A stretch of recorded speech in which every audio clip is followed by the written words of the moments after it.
Just remember to like, subscribe, and hit the little bitty bell button for all notifications. This is presented to you by KJRW 42 Productions.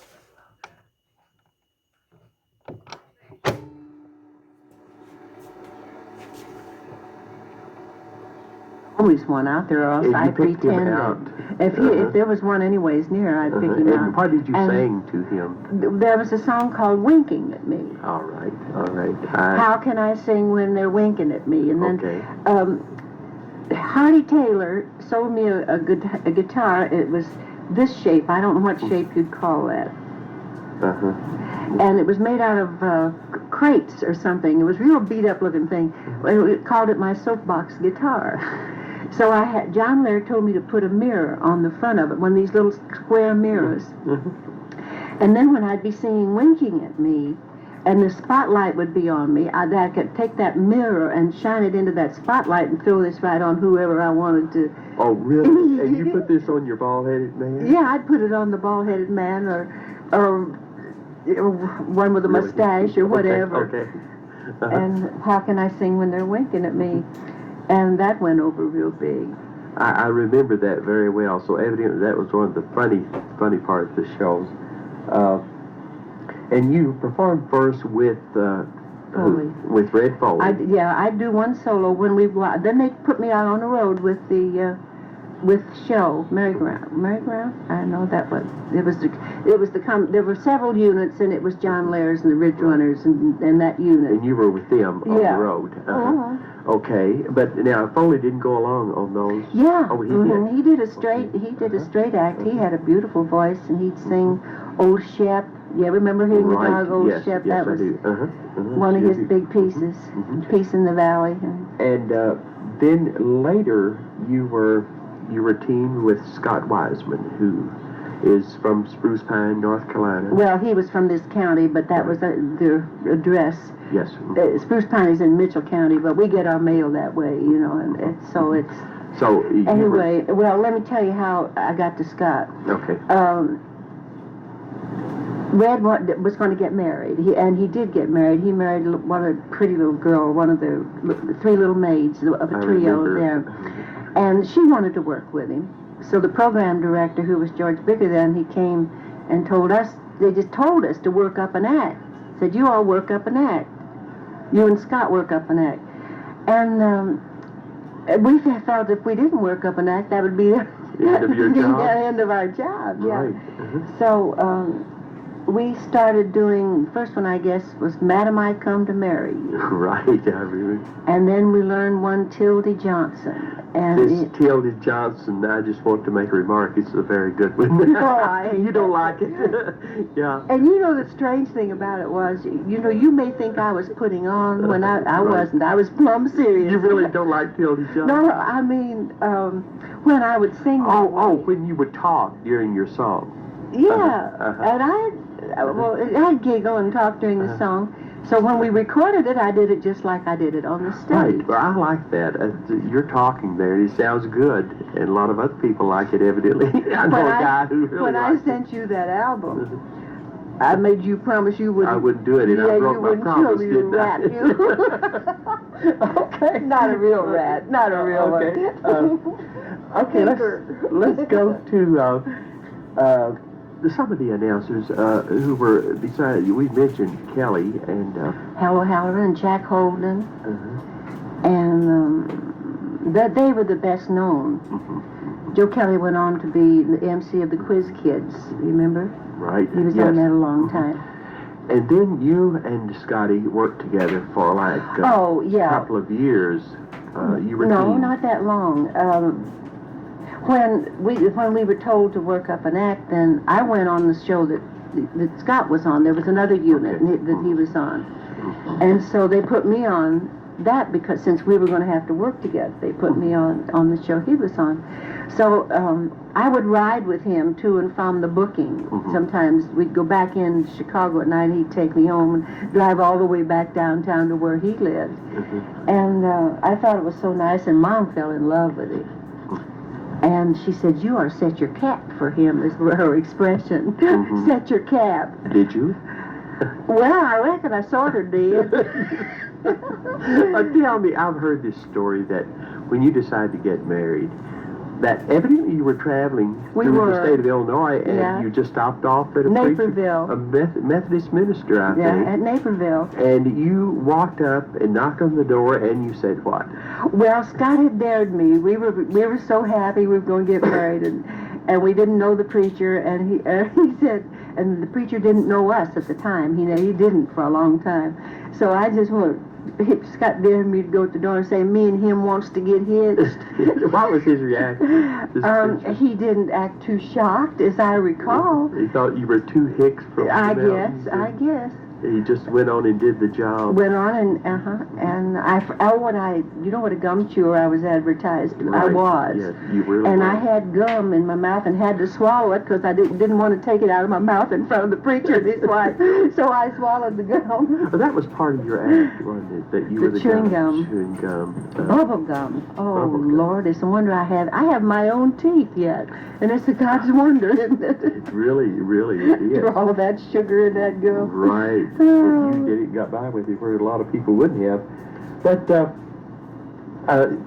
you went on then, and of course you and Scott were married, and you had 2 children. Yeah, well, wait. We got married, but we weren't going to tell anybody because it was frowned upon for the acts at WLS to be married because they liked for them to be. It was more romantic if it was a single girl up there singing a love song or a single boy, and they didn't want us to. We did tell Mr. Bigger because we figured we had to tell somebody, and he didn't tell. And they didn't actually announce it for a long time. I don't remember when they did announce it. And they didn't even know when we were expecting a baby for a long time. And then I finally had to tell them. We'd been married 13 months, though, at that time. And so we sang "Somebody's Coming to Our House." And it was a song about a baby coming to our house. Did they know then? Then the audience knew. We did it on the show, on a radio show. And I tell you, the beautiful handmade baby quilts, and I must have had 300,000 or 400,000 to 1,000 things that were sent in. We had to pack it all up in a big storage place, and we didn't have room for it. Beautiful handmade things, and that was for Linda Lou. Well, it shouldn't come as a surprise to you now to know that you have thousands upon thousands and thousands of fans out in the Midwest. Still, these people that are listening to us now, there's no telling how many are still fans of Lula. Well, it's hard for me to believe because we've been out of the business since 1958. 28 We years retired, now. yeah. But they still remember. It's so wonderful. I get letters from people wanting to know that they don't know that Scott has passed away yet. And they just heard it, and they just lovely letters. Little Belle, I want to get something in right here, I think, concerning your fans and why they're your fans. It's because I think that it was during the Depression. Nobody had anything. You were lucky if you had a radio or a neighbor who had a radio to listen. WLS was a powerful station. It came through loud and clear. 50,000 watts then. That was a big one, yeah. People would go to one another's house, sit on the floor, sit on the porch to hear the National Bar Days. Well, it was during the Depression, so people were depressed. And the songs that you and Scott did lifted those people. And they still remember. Wow, that's so nice. And all these people who are over 40 years old remember. And you know, we talked last year, I really wanted you to come out to Missouri and so you could be honored at a church there, and you were tied up and couldn't make it. But this is what brought all of this on, because these people know you, they remember, and they feel that you're part of their family. Have you ever had that reaction before? Used to. We were invited to go out to people's houses, to homes for dinners a lot of times, and after Scott and I were married, we didn't do it, but I used to always do it. I don't know, they ask me, I'll go, you know. One time in Missouri, to Hannibal, Missouri. One time I got in this nicest 2 ladies, and they invited us out, And it was to an actual shanty town. Sure enough. It was shanties. And when I saw what we were into, I wondered well, goodness, and Mom was with me. Mom went with me some of the times on these, before I was married. And I never ate a better dinner in my life than in there. But I just, we were, well, I don't know. It was an actual little shanty town. We have all these fans in I'm speaking of South Missouri. This radio station reaches Southern Illinois, Western Kentucky, West Tennessee, Northeast Arkansas, and Southeast Missouri. Well, that sounds like pretty good reach. It is. We're talking about people in that area, so we would be a long way south from Chicago. We're way down there. None of us ever attended the National Bar Dance. It was too far. You didn't miss much. Okay, we didn't get to go, so we thought we were missing a lot. Yeah, I know, don't I? Okay. I know this was you were there almost 25 years, you and Scott. Let's see, from 32 to 58. That's, I don't have my calculator. I don't either. And but that was a long time. Yeah. And all during this time, you were making personal appearances. And this was a hard grind for anybody. Well, when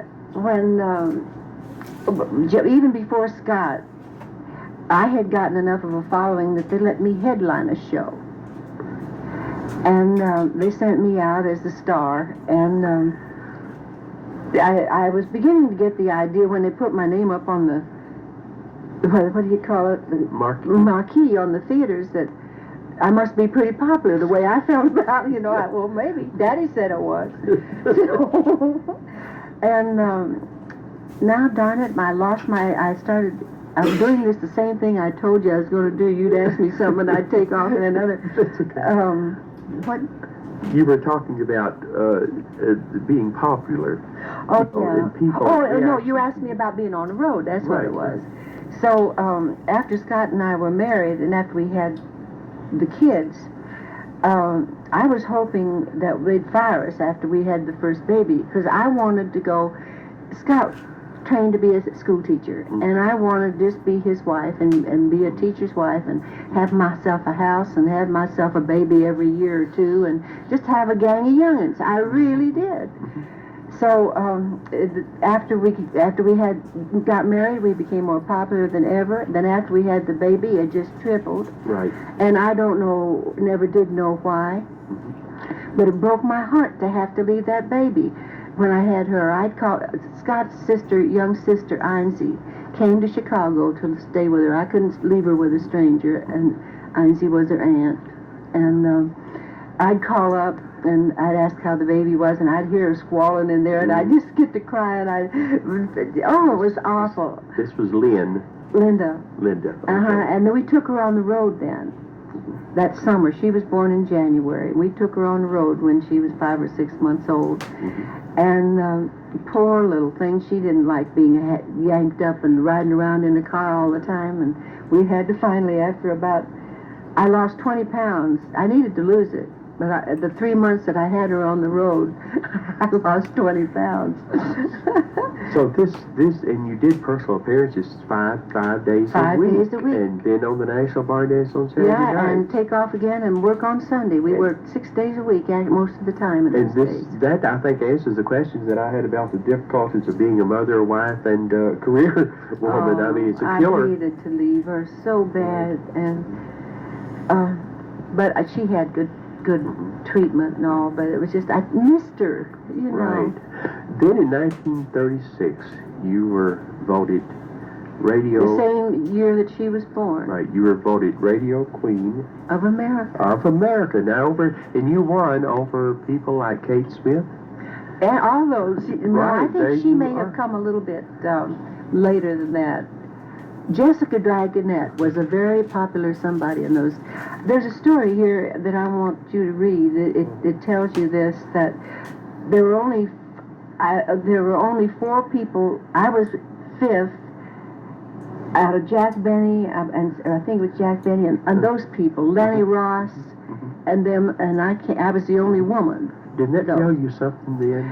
I was thrilled to death, but I You didn't still realize. didn't realize that you were I famous. didn't. You were really famous. I didn't realize what it would mean. All those bookings going. Right. Oh Lord, over Okay. in the Did West. you have a favorite place that you like to make?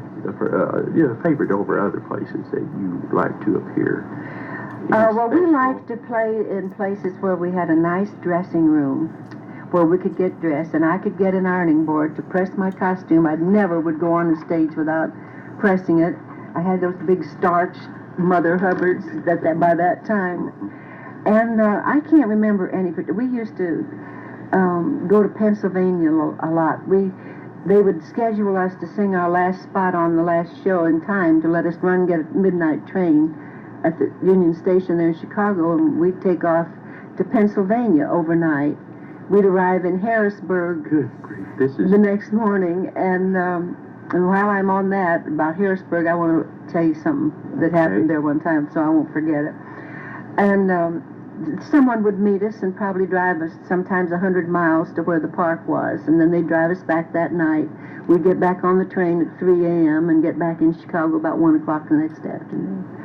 So one time, they always had somebody to meet us. How you doing on your tape? If I'm just fine. We're doing fine. Don't worry about it. This girl used. Excuse me. Got a frog. Met us. This nice little girlfriend that would come and meet us and take us many times. She almost always did where we were going. And this time, she came to get us, and as we walked out to get the luggage, here came this fellow, and he met us, and he got the luggage for us and was taking it to put it in the car, and he got in the car, and he had his jacket around his shoulders, his coat, and we got in the car, and my God, he put his feet up on the steering wheel, and he was driving with his feet. Now this is the truth. And he was an armless fellow, and he had learned he had learned to drive, and we crossed a bridge, and it was a toll bridge, and he stuck his foot out the window with a nickel in it. That guy. This guy was taking you to perform? Yes. Were you able to perform after this? Well, yeah. I'll tell you about it. And that fellow that took the toll, he did a double take when he saw his foot out the window. And I looked out the back window, and he just was looking dumbfounded. Oh. And the fellow reached in his pocket. He could. What was his name? He'd reach in his pocket and get a cigarette, and he'd light it with his toes, match. He wouldn't do it while he was driving, but I hope not. But he was born without arms. And he sang real good. His favorite song that went over the best was, "I saw you in another's arms, and I hung my head and cried." It was about to make you cry, with him and him armless, like Ray Myers. I believe it's Ray Myers. Ray Myers, I think. Rings a bell. He's very good and very nice man. One thing that kind of got our goat, many times people would bring beautiful picnic dinners, fried chicken and everything, and there wasn't any place to eat usually at these parks. Yeah, these mostly were in Pennsylvania. Yeah, they were at this time I'm telling you about. And they'd set up a big picnic table out on the backstage and have this lovely meal on it. And Ray, of course, would come and sit there and pick him up a piece of chicken with his foot. Oh, my gosh. He could eat chicken with his foot. I'm telling you. It's funny, but it was sad. It really was sad. And he didn't want you to feel sorry for him, though. He said that his mother he never realized that he was any different from anybody else. He knew he looked different. Most handicapped people do not want your sympathy. But he was so nice. But they had planned this. They'd been talking on it on their radio program all week about they were going to send Ray Myers over to drive us to the park. Dirty rat. And he did. Yeah, he did.